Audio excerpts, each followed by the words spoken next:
नमस्कार दिव्यांग बांधवांनो, शासनाची दिव्यांगांसाठी संजय गांधी निराधार योजनेची एक स्कीम आहे. ती आपल्याला 2,500 रुपये प्रत्येक महिन्याचं मानधन मिळतं. पण बऱ्याच लोकांना हे माहिती नाही. बऱ्याच माझे मित्र असे आहेत पुणे मुंबईचे, त्यांनी अजूनपर्यंत या योजनेचा फायदा घेतलेला नाही. काल मला अहिल्यानगरहून एक फोन आला होता.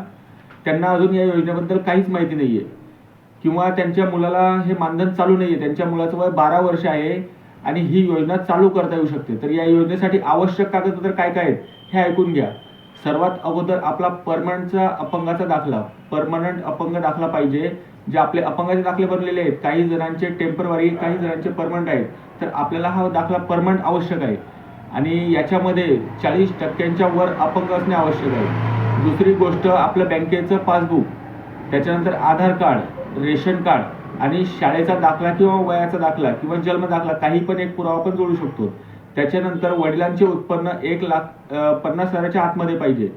एवढे डॉक्युमेंट असल्यावर आपल्याला एक संजय गांधीची फाईल मिळते. ती फाईल घेऊन आपण ती फाईल लिहून आपल्या तहसील कार्यालयात जमा करावी लागते किंवा आपल्या सेतू मार्फत आपण तहसील कार्यालयात जमा करू शकतो. याच्यानंतर अपंग व्यक्तीला प्रत्येक महिना 2,500 रुपये मानधन मिळते. आणि हो, ही फाईल नक्की करा, कारण पुण्या मुंबईतले बऱ्याच लोकांना हे फाईलबद्दल काहीच माहीत नाही. त्यांच्याकडे जे महानगरपालिकेचं अनुदान मिळतं तेच अनुदान ते घेतात. त्यांना या 2,500 बद्दल माहिती नाही आणि हे अनुदानासाठी आपण लवकरात लवकर अर्ज करावा व काही अडचण आल्यास मला नक्की मेसेज करा.